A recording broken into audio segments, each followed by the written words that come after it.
Cadillac racing, yeah. It's so tight. I put it on. I was like, "Is this for me to go like cycling in?" You're aerodynamic. Dude, it's so tight. All right, everybody. I'm Soup. That's Slide. This is Soup and Slide. Hello. Watch Formula One, and we are reviewing the Belgian Grand Prix, round 13 for the 2025 Formula One season. Before we get started and get into all of the awesome news that's happened, how are you? I am doing well. Back from vacation. Yeah. Back to been a vacation, rough- an international vacation for both It of us, was. right? Yep, we went to our favorite driver's home country. We did, and which is Canada, and there's a deep joke in there. But I Sure. also would like, I want to point out how nice your shirt looks. I'm not wearing any Formula One gear. I just have a gray t-shirt on, which is quite boring. The one thing that some with a keen eye may notice is that I've actually added some Lego cars behind me here. So I have everybody, but I'm missing Racing Bulls. Or V-Carb, whatever you want to call them. I'm missing the Aston, and I'm missing the Haas. I think I have all the other ones, though. So I think you saw I posted it earlier this week, but I have all 10 of them in my Amazon shopping cart. oh, did And I you? was So like, you're getting them. I didn't buy them. I didn't buy them yet, but they're in my shopping cart. Well, you right know now. you can buy them as a kit. Like, you don't have to buy them individually. Really? Where? So I didn't find that online. There is a kit. Yeah, you should buy the kit and don't buy Is it them cheaper? individually. It is. I think it ends up being slightly cheaper. I'll have to find it. It's weird though, because like the one that's closest to my face is Kick Sauber, but my light is reflecting off of it, so it looks white, which makes me sad. Yeah. But anyways, my whole sim room is about to change. Like, it's not going to look like this anymore. We're going to do a renovation. Oh, you're doing. Yeah, that's right. You're doing demo and reno. A basement reno. So this is all going to look different eventually. So it'll be much cooler. But let's get into it. Let's dive head first. Let me ask this though. How long has your basement been that way? What has it been like the way it is currently? The setup that you have is that house like 20 years old or so, or older? My basement, the setup. Yeah. Well, I don't know because I bought it 10 years ago, right? Let's just put it this way. 20 years ago, somebody started a specific racing team. Yeah. This was their last race. So your basement is going to change much like Red Bull has this week. Oh, that's okay. I see where you're going. Where you're going with this. I thought we were talking about Alonso or something like that. I wasn't talking about Alonso. No. I'm talking about the fact that this weekend, tomorrow, is the first time Red Bull will have a different team principal. That's ever. So true. So first race. Christian Horner just not really. I don't want to call it a shock. Like, it wasn't. No, I think it was a shock. I think he was surprised. I think everybody was surprised based on some of the things I was watching during the weekend warm up. Like the timing was a shock. Yeah, fair. But the fact that he got fired, I think a lot of people knew that was coming. But nobody expected it to be halfway through the season. That was the shocker of the whole. I'm sure he didn't. That's for sure. So no more wiener picks. Like, the's no more wiener. I mean, no. There can be. He can do whatever he wants now. You don't have to worry about it. Well, yeah, you're right. He can be more. He can do whatever he wants, right? We might have more wiener picks as a result of this. No, but we joke a lot about Christian Horner on the podcast here because of the scandal that he was in. But it's probably not the most sensitive thing. But as a team principal, the guy's like an absolute legend. Like, if you look at his, no doubt. Sure, Red Bull slipped. Sure, he's lost all of the leadership team that was doing good things at Red Bull. They're all leaving. Yeah. So certainly there's a reason, or they've all left, I should say. Certainly there's a reason why he got fired. They're not contenders for the Constructors or the Drivers' Championship this year. So there's a reason. It's a performance-driven market out there at Formula One. We know that if you don't perform, you get fired, especially if you have the makings of a championship team. And with Max Verstappen on your team, you have to have the makings for a championship team. You can't say we don't have the car to give him. You know what I mean? And there's definitively, though, do they have there's been in the past, people have talked about Christian Horner and Red Bull's philosophy of, at least for the last 3 or 4 years, is they don't care about their second driver at all. Like we've seen other drivers that were second drivers all talk about it. It's all about Max. Mm-hmm. And that's to the detriment of them winning the Constructors' Championship. And Right. they've said, I think Christian Horner has said, I don't care about the Constructors' Championship. Not specifically in those terms, but he has alluded to the fact in the past that they're about winning the Drivers' Champion. Sure. And maybe that, and so I know, and I'm going to get this wrong. I should have looked it up before I started talking, but there was a change in ownership at Red Bull, the corporate Red Bull. Yeah, I haven't read about this. We talked about it, but I haven't read about it. So we should look it up. We should make sure we reference it properly. Exactly what's Hold on, what happened. let me look just real quick, because I think that it's the Thai owners that gave up their controlling interest. Red Bull ownership changes. In May 2025, Charlim Uvidya, who was the Thai owner, transferred a 2% stake in Red Bull GmbH to Fides Trustees SA, a Swiss trust company. This transfer, while not changing the Thai family's own overall majority ownership of 51%, has sparked speculation about its potential impact on internal dynamics within the company. By the way, this is credit Google AI that I'm reading this from. I'm with you on that. The move has been linked to the dismissal of Christian Horner as Red Bull Racing team principal, according to some reports. So I'm a little confused. So he sold 2%, which just gave someone else a larger share, but he didn't lose his majority share. No, if he did 2%, he's below. They are 51% owners, is my understanding. No, but it says this transfer, while not changing the Thai's overall majority ownership of 51%. It didn't change his majority ownership. Yeah, but ownership recently undergone changes primarily involving 2% stake previously held by. But who owns it now?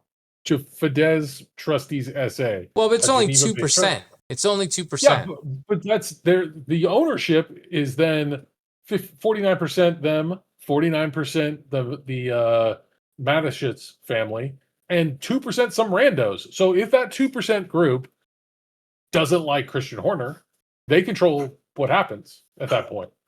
Yeah, so there's like articles out there. This one's called The 2% That Changed Everything. Yeah, it absolutely does. It's massive when it comes to an organization like that. And I believe. I think this is conspiracy, because what I'm reading is that the 2% change did not shift the overall distribution of power. Yeah, well, maybe it all is coincidental too, and causation isn't necessarily. What is that? I always get that. I want to know how much money he pocketed by selling 2%. Probably a lot. Probably a significant amount of money. Sorry, correlation doesn't mean causation. Is what I was going for, right? Yeah. The fact that two things happened doesn't mean they caused each other. Doesn't mean they caused each other. Yeah, or that they were involved with each other. So. I think the writing was on the wall. Like I said, the timing was shocking. The fact that it happened, not necessarily shocking. Yeah. It was. I wouldn't say it was time for him to go. You know what I mean? But things were moving in the wrong direction, and they needed to make a change. So Christian Horner fired from Red Bull after 20 years. He was the first and only team principal at Red Bull Racing and CEO. Let's mention that too. He was CEO and team principal, and taking his place as both CEO and team principal will be the former team principal of VCarb or Racing Bulls, whatever you wanted to call him, Laurent Mekies.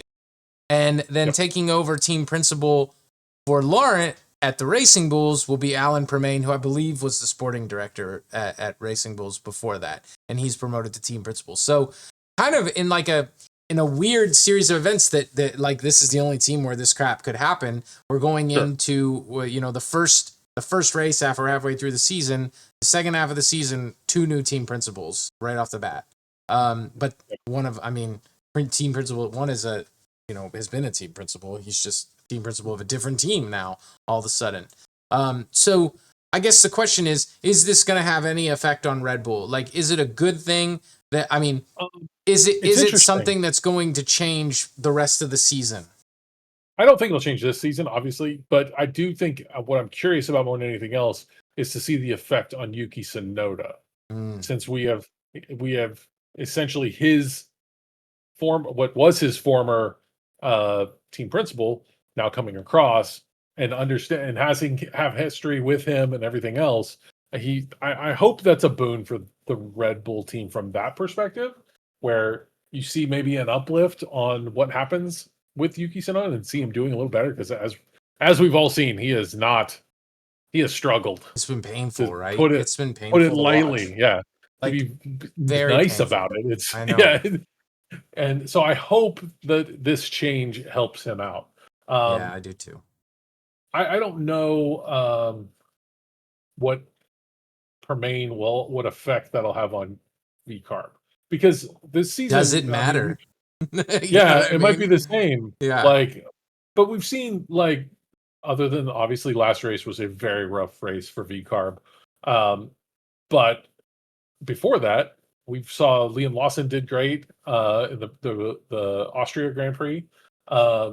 We've seen, Isaac Hadjar have really good races throughout the year. yeah. So we'll see what happens, but it's definitely an interesting change. It's a big change for the sport in general. So Do you think that Laurent Mekies was the answer Red Bull was looking for, and he just happened to be in that spot, or do you think he's a stopgap until next year? I think oh man, how long was he the team principal of Racing Bulls? I guess. Well, and then it's he been was a while. from Ferrari before that. Yep. Yeah. So I don't know. I don't know the answer to that. I think that's like a coin flip for me right now. Yeah. It could be that the end of this, they get through this season and they go, and hey, we are bringing in team principal whoever, or they could just say, nope, Lawrence is the guy. Crazy. Here's my next question. How crazy is that to do in the middle of a regulation change, a major regulation change, and regulation change, the adoption of the creation of their own power unit? It's true. And then I'm just going to move on to the next topic, kind of the tertiary thing of everybody thinking Max Verstappen's leaving. Yeah. And is he leaving? And is he leaving? Is he going to Mercedes? Is he going to Aston Martin? But before this dismissal happened with Christian Horner, that was all the talk. Yeah. And then as soon as it happened, it was like, oh, is this a result? Is it a result of the rumors? Did he threaten to leave if Christian Horner wasn't let go? Well, who knows? There's a couple scenarios there.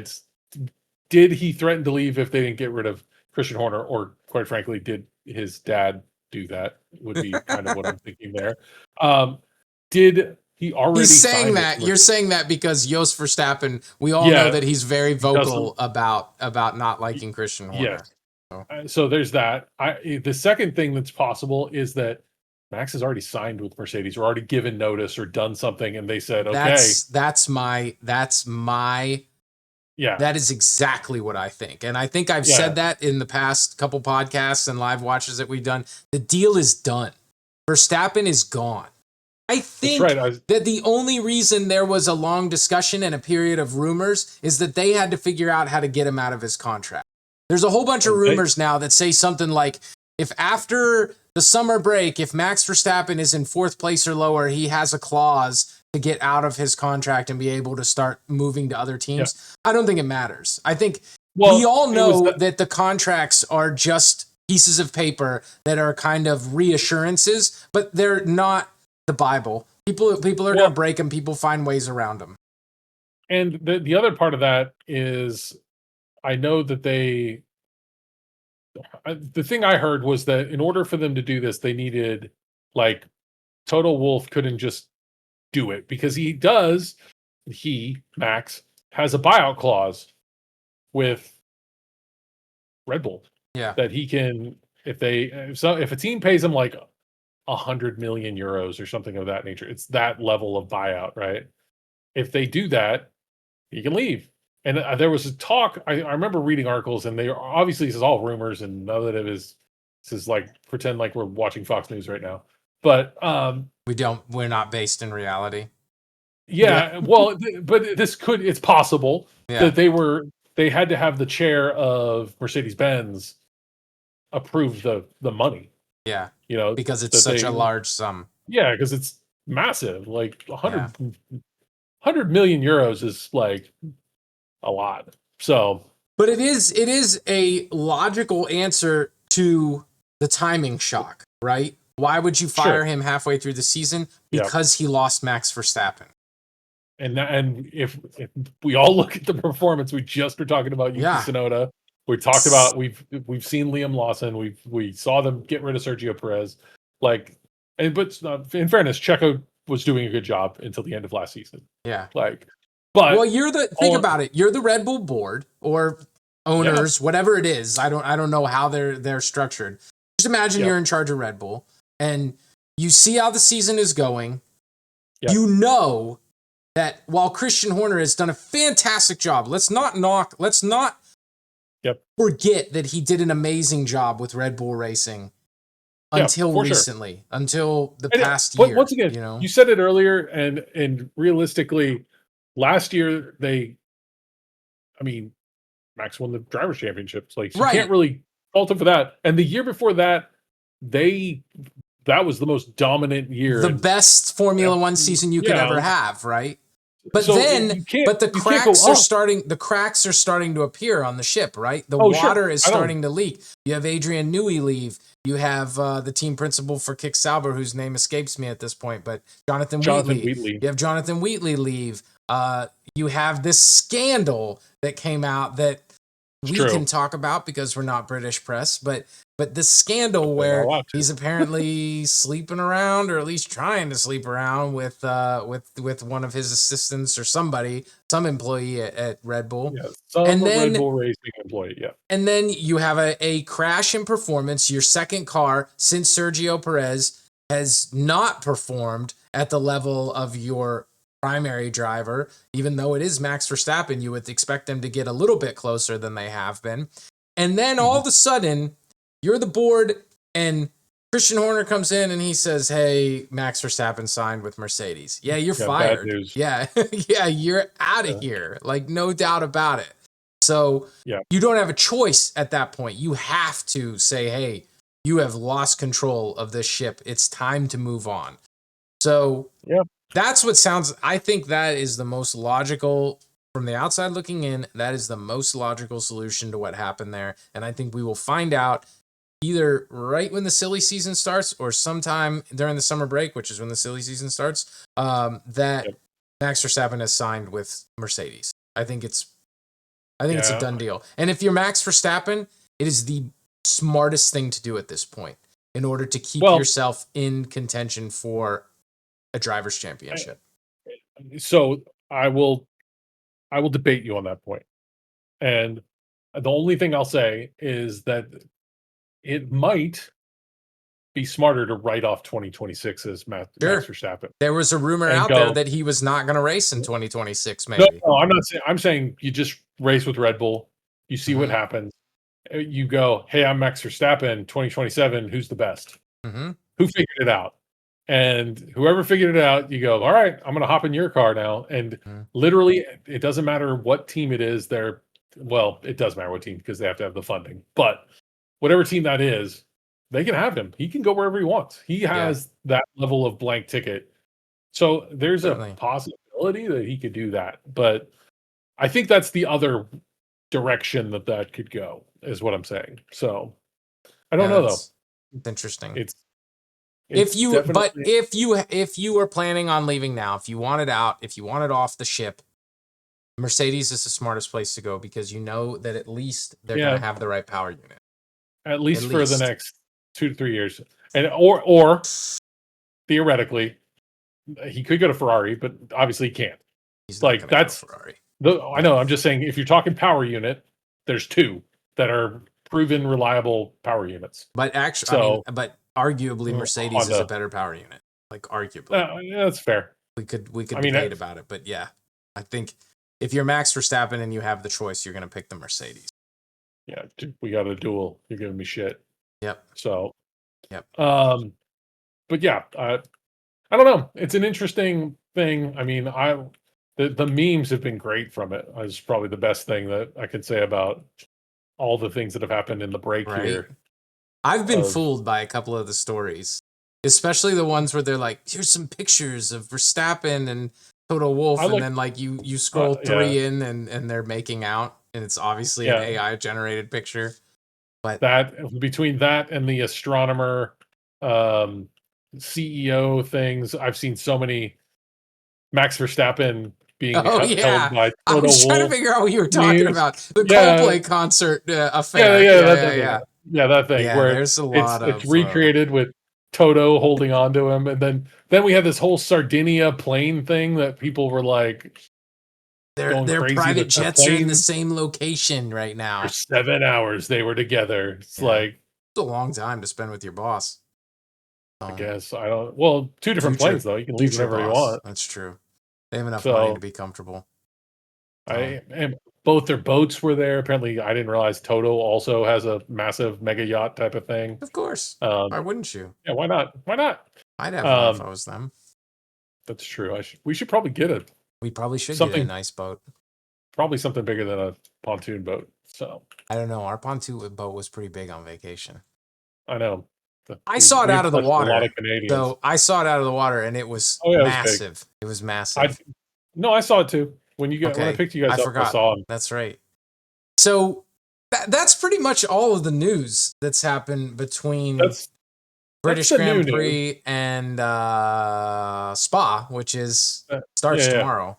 So that is the tea that needed to be spilled. Is probably the best way to put it. No doubt about it. But now the one thing that's happened in the past, and we talked about it on our live stream, but the fact that Nico Hulkenberg finally podiumed after 239 races it was. And what I want to say about it is, I don't know if you watched, but they had a thing. I don't know what YouTube channel. It might have been the Formula One YouTube channel, but I watched a thing that basically followed him along on the race and had the radio on for his race engineer and him. And Nico Hulkenberg made all the right calls because he told them he wasn't coming in. He told them what to do. Did he? He won that race. He is the one who did it. His race engineers did not. That's excellent. That actually makes me even happier about it. Yeah. You should. I kept forgetting to talk to you about it, but you should go. I'll find it and send it to you. It was kind of amazing because it wasn't like one time where Nico was like, "No, we shouldn't do that." It was multiple times. And when you have when you have his level of experience, it's okay to make those calls. You know? Yeah. Even though he hasn't got a podium, he's a very experienced driver. So yeah, for sure. So it was excellent to listen to it and go, holy crap, he's the one who's doing this. It is a team sport, but he is quarterbacking it or whatever you want to say. Like he is making it happen right now. So It was cool to see. And to listen to. It was the listening to it that was very interesting. So I'll find it and send it to you at some point. But it was very cool. So reviewing the British Grand Prix, other than the Hulkenberg podium, McLaren continued their strong showing. The Piastri penalty, I kind of went back and forth on it. I really felt like he deserved it during the race. I don't think he deserved 10 seconds. I think you're right. I think it was too harsh. I think it was a 5 second. I think it's a 5 second penalty. But yeah, I think you're a little late now. It is a little late now. Do you think he's going to be... I think he's Oscar Piastri and he doesn't care. Like, he's just going to go in and try to win races no matter what. But I think Spa's his race. I think completely... You might be right. No, we haven't got the predictions yet, so be careful. But no. On top of that, we have new team principals, which we've already discussed at Red Bull and at VCarb. We have Ferrari bringing upgrades. Yeah. Something about their rear. They're bringing an upgrade to their rear that should allow them to run a lower ride height. Yeah, so I watched, like I said earlier, the driver interviews, and they asked Hamilton about the upgrade, and because he had run it on the simulator, and they were like, "So how is it?" So on and so forth, and he was like, "We'll have to see until free practice." Basically, he was very non-committal Sure, they about always how are. it went. They No, but always are. more so than normal, almost. So maybe I he's don't. not really that confident on it. They also got to drive it during their filming day. They have these Oh, days where they're allowed to run their current car for I'm guessing it's like promotional reasons, like promotional filming. So they're allowed to run their current car on, I forget what type of tires it is. It's not race tires, but they're allowed to run it. And so they do know something. I think it was at Some Magello. stuff. They do know something about Oh, how this upgrade is going to work with the car. And so the fact that if they know more than like your average upgrade, which is what it sounded like to me, yep. and Hamilton is kind of not very Meh. excited about it, that may be an indication that it isn't exactly doing what they want it to do. And that's the Yeah, first indication that I've heard. I So don't know. We'll see. It also could, to your point, be total obfuscation, sure. gamesmanship. Absolutely. Yeah. Hey, It could be phenomenal. And it's he the knows that best they're thing just gonna ever. Yeah. destroy. Yep.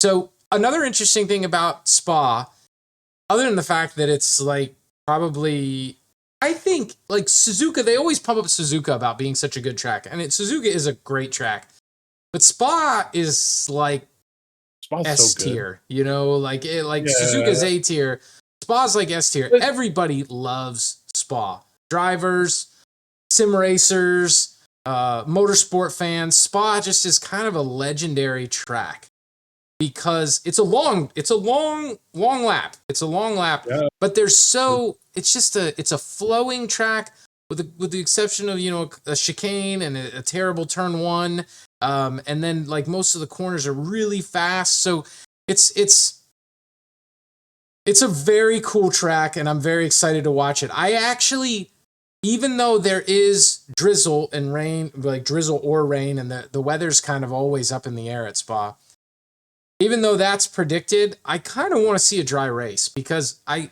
just think that the dry races at Spa are so cool. You want to see the cars going as fast as they can possibly go. The so there's a couple things here. Since it's drizzly, you could have a dry race and a wet qualifying. You could Mm-hmm. have a dry race and a wet. Sorry, so we have a sprint. So Yeah, let's mention that. the So stupid sprints. I don't like there them. is a sprint. So you could have a dry sprint or a really wet sprint, both qualifying. It could be interesting, I guess is all I'm really saying. The There's like mix up. lots of things that could happen with the way the weather is. This is why I don't Uh, like the sprints because they made the sprints. The intention of the sprint was to get people to watch racing who won't sit through the whole entire race, right? They want more right. racing, right? Yeah. The problem is that the sprint is on the same day as qualifying for the Grand Prix. Nobody's going to wreck their car. They're not going to do it. That's like, Yep. it's like cardinal sin. You wreck your car during the sprint and miss qualifying, you are in trouble, right? You have just Yep. compromised so many points because you drove like an idiot in the sprint. So Right. the sprint is not only a mini race in the fact that it's shorter, it's not as aggressive. They're not going to push their cars to the limit. Right. They're not going to take some of the risks that they would take in the Grand Prix. So I think it makes for a boring race. It makes for a shorter, more boring race. And I think it's a waste of time. I wish they would just make every weekend FP1, 2, and 3, go into qualifying and do a Grand Prix because that's what they're all really after. Like the sprint wins, it's almost like a write-off when they're like, oh, you won the sprint. Sure, there's points on the table, but it's not enough points to risk any position in qualifying or the Grand Prix. So Yeah. How many sprints have we had? Just the one? China, I think, is the only one. China. Yeah. There may be And more, Lewis, but I just forget them because I don't like them. So I I think think there that was was the only another one. one. Wasn't Miami a sprint? I think Miami's a sprint.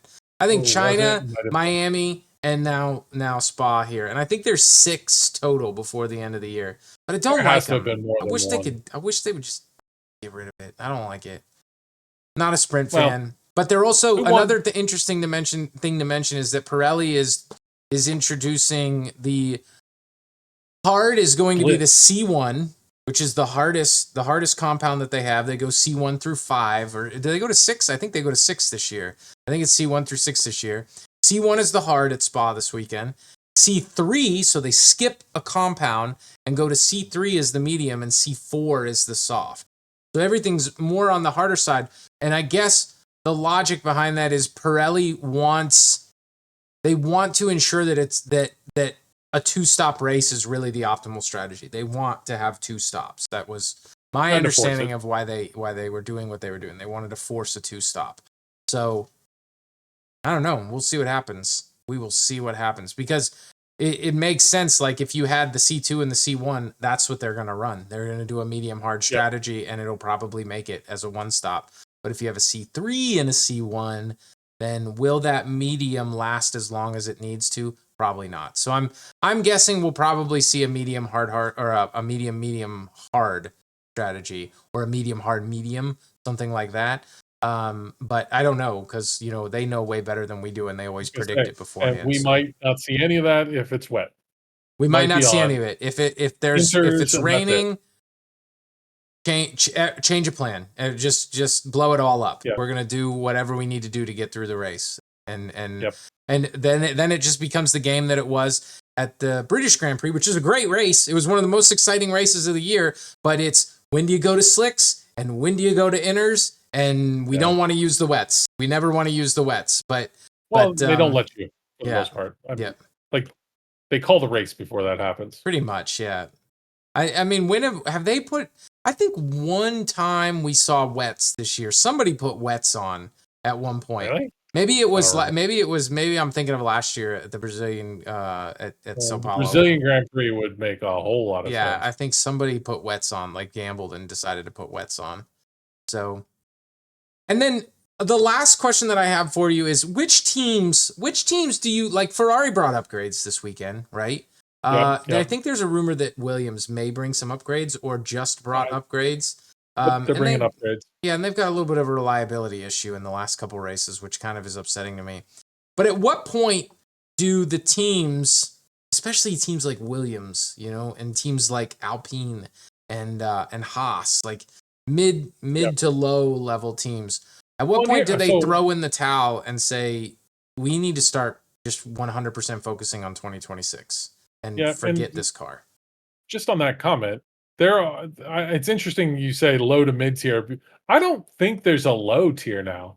It used to be last year, at least last year. It was Kick Sauber last year. Kick was at the bottom, bar none. Like it wasn't even. There was no question about that, right? Mm-hmm. But now you have Kick Sauber in 6th place. They're my dark horse. I mean, this. They're my dark horse. Yeah. I think I really believe that team is turning around. That I don't think there are a lot of people. Audi.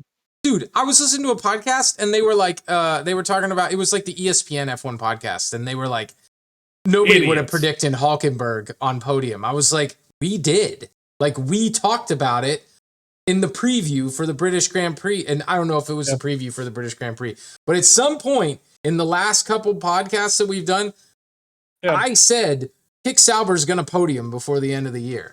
And I really didn't really think that it was because of the rain. I mean, I thought that they were actually going to put a car on the track that would be able to win in a dry race, that would be able to podium.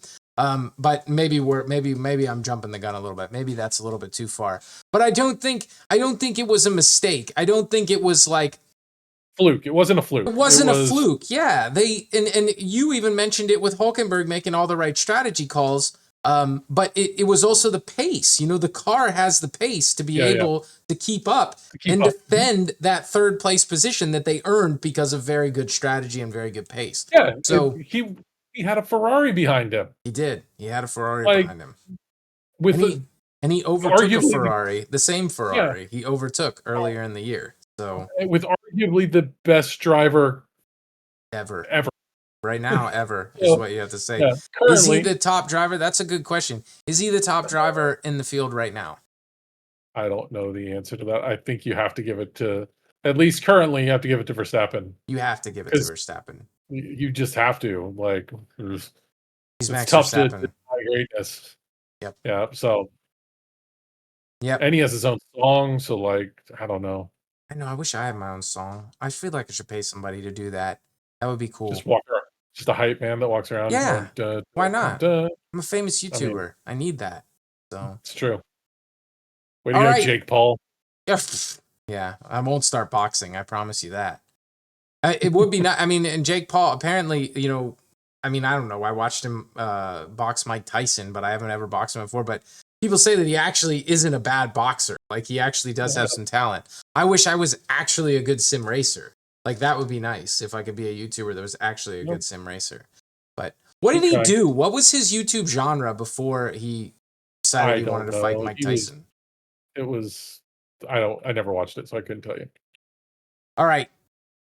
We've come to the point in the podcast where we have to throw down some predictions, and I am taking notes on these predictions because we have to have predictions. So I want your sprint, the stupid sprint. I want your qualifying pole position, and I want your 1, 2, 3. Okay. I'm gonna go out on a limb for sprint. Ooh. Because I just want to see something different happen. Yeah, and they're stupid. And I am going to put on pole. Oh, Pierre Gasly. What? I'm going way outside the box here. I am like as far outside the box. Pierre Gasly puts up good single laps, and that's a terrible prediction, but I'm going to put it up there. You did it.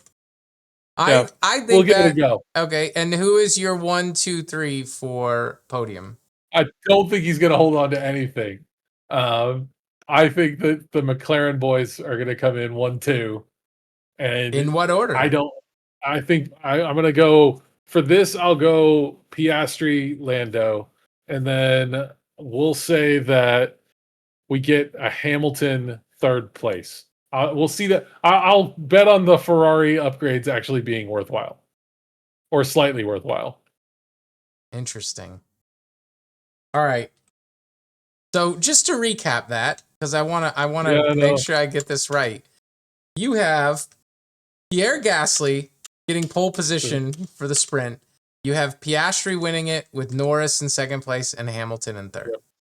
Yes. Man, I really need to make these predictions prior to us having the conversation, because now when you throw something crazy out there like that, I feel like I either have to match it or I don't know what to do. I have no idea what to do now. I don't blame you, because I did go. The other one was, so honestly, the other thing I was considering was saying Nico Hülkenberg was going to win it. No, he's not. I'm going with Antonelli on pole, and I'm going to go with Antonelli actually winning the the sprint. Yeah, I think he's going to hold on to it with I'm going to put Piastri and Hamilton and Norris behind him in 2 and 3. Okay. I'm spelling Norris wrong, but that's okay. No one can see it except for me. Now we'll go with our race predictions, and I'm going to start in race predictions because I don't want you to screw me up with your craziness. Yeah, go for it. Who gets pole? So who qualifies first? Who's on the front row? Who qualified? You want 1 and 2. I want the front row. I can't do that. I can't go that far. I think that I'm trying to think. Do I bet on the Ferrari upgrades? Are they sandbagging? Are the Ferrari upgrades actually good?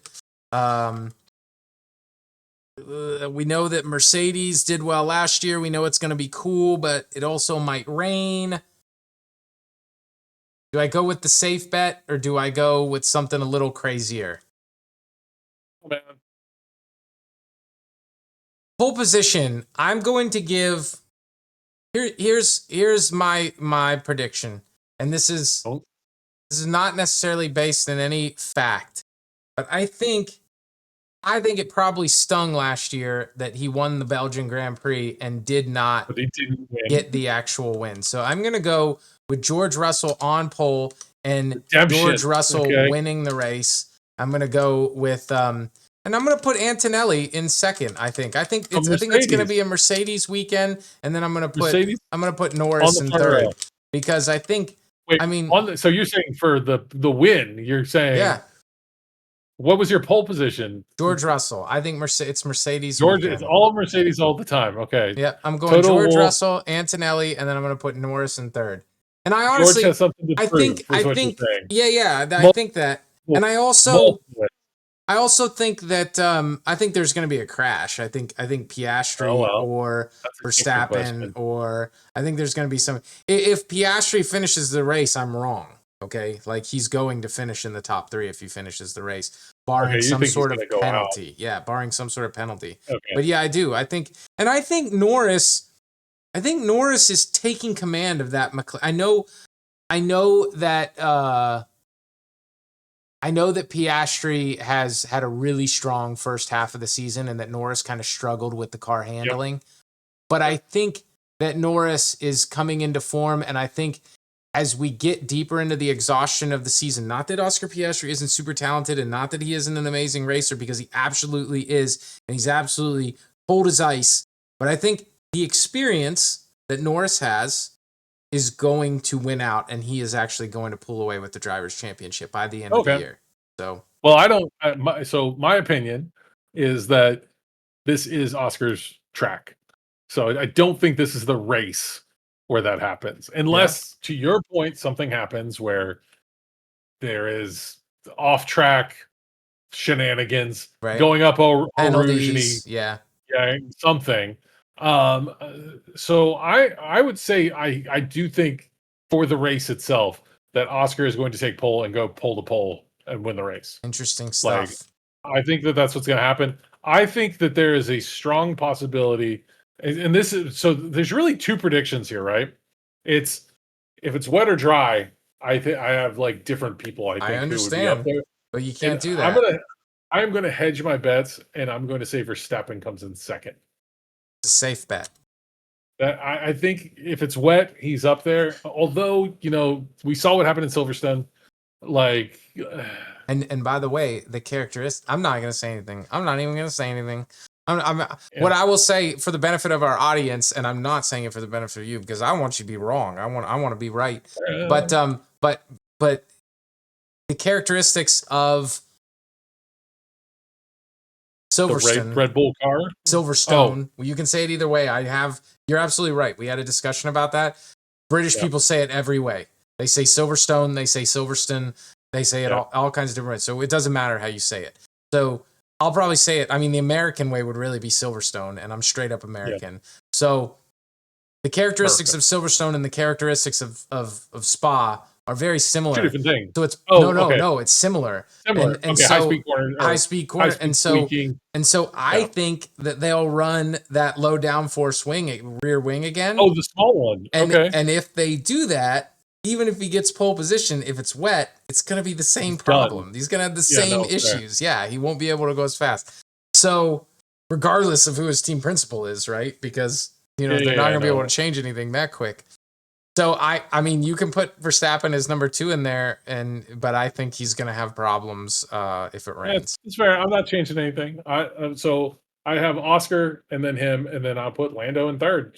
Barring a wreck or something, I don't think that, or barring the fact that if Ferrari actually comes together and things happen, if that's the case, then I'm way off. But I just don't see that. Interesting predictions. Any team that you think is going to outperform expectations this weekend? I hope I'm wearing the Williams thing. I hope they outperform what they have. Me too. What's going on? So it's a hope. It's not. I don't have any basis in fact, but I would say that I think Carlos Sainz is pretty good on this track. I have no idea. I don't know either. I'm saying that off the cuff without any research, so I could be very wrong about it. But yeah, I mean, hope is not a plan, but I hope they do better than they have. That was going to be mine. Like I actually, that's the team that I want to outperform our expectations. I mean, I'm Yeah, on the good kick reason. Sauber kick, so I'll say they outperform expectations. I think Haas, Alpine, and No, Aston are just they're not going to do anything. So Racing no. Bulls maybe one that outperforms Well, our yeah. expectations. That is Well, very I potential, very high potential. I don't have a team, but like we discussed earlier, I would like to see Yuki Tsunoda outperform Wouldn't that be great? his past form. Yeah. Just if they, I don't know how that is even feasible, but if it could happen, this is the scenario that it Now's the would be time. happening in. Yeah. It's So and now that Christian Horner's gone and Red Bull is kind of an underdog, yeah. I Well, can cheer that's for the him. I can cheer for him easily. interesting way to say that, right? Because Yeah. they truly are an underdog Yeah. with their current Weird, setup. And that right? that could be also one of the reasons for this whole thing. Like Yeah. it's tough. It's like so yeah, I don't know. It's going to be an interesting race depending on weather I hope so. and I hope so. everything else. Because So, if it's another one of the if it's another Suzuka, if it's another Japanese Grand Prix, then yeah. our watch-alongs are going to be me taking a nap. So Yeah, no, Suzuka was I so don't bad. know that we'll do a sprint qualifying and a sprint watch-along because sprints are stupid. But Well, we're I on can't- Twitch, so if it happens, it happens. So just watch for the Twitch notifications. Give us a follow on Twitch. We will. I will be around for qualifying watch along and the race watch along.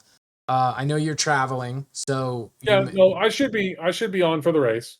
Okay, are you doing qualifying watch along, or are we not doing that? Qualifying's fine. I'll be Okay. there for qualifying. That's in the morning on Saturday. I don't leave until like 8 o'clock at night on Saturday. On Saturday. All right. So Yeah. and you'll be watching. So you will be at the watch along for the Grand Prix. You just may be in a different I will be location. on a laptop trying to watch it. When I watched the Austrian Grand Prix via VPN through hotel internet back You to the just United need to States. turn on Sky Sports if you're in Great Britain.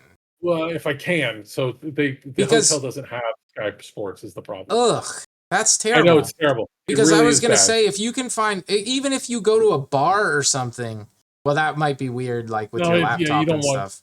But you don't want me on my phone sitting there talking to you. I would actually love that. I think that would be great if we got you on camera on your phone, and then you find a Sky Sports, a bar that's playing the F1 race, or we'll call it a pub. We'll call it a pub, and then I will set my latency to whatever I need to be on.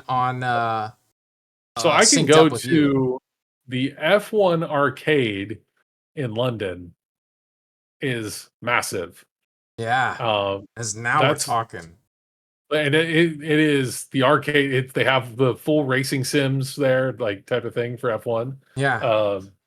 I've thought about. I didn't think about it, but I could go there for the race and watch it and you know what? You could probably. I would be willing to bet that if you went and did that, that you could get us more followers than I can in our next stream. Just by being there and being like, I'm doing a Twitch live stream right now with a watch along of the Grand Prix. Yeah. But that's I think it's 10 a.m. again. Was it 10 a.m. Saturday, 11 a.m. Sunday? I can't remember now. Something like that. I don't remember the exact Saturday morning, Sunday morning, we'll be doing qualifying, watch along, race, watch along. Just a reminder for everybody, I don't live stream on YouTube anymore because I don't know, it's just a pain in the butt. It's so much easier on Twitch. So the watch alongs are all on Twitch. We may do a review afterwards and post it. We may not. This is not our day job. Yeah. It's something we do for fun. So sorry about being London that week too. Well, yeah, sorry about being inconsistent, but enjoy it while you can. So also we are for sure not doing a sprint qualifying. Yeah, well, thing. I don't even want to do that because I don't even like the sprints. It's during the day tomorrow. Yeah. Like work day. And I looked at what time it's at and I was like, oh, that I have meetings during that. So I can't either. Yeah. Yeah. So are you making have you solidified before we end? Have you solidified your fantasy lineup? Oh, I did. You didn't see my text message yesterday, did you? Oh, yes, I did. You using the Limitless chip. What a jerk. I am. It's McLaren and Verstappen and I don't remember who my fifth driver is. I hope I'm right. I hope Mercedes does well, even though I don't have them on my My fantasy team. constructors are Ferrari and McLaren, so Mm. we'll see. I think it's a better shot that Hamilton and Leclerc outscore Antonelli and George. But Obviously, I don't think so. you don't think so, but that's what my bet was when I set it up last night. So we'll see. Yeah.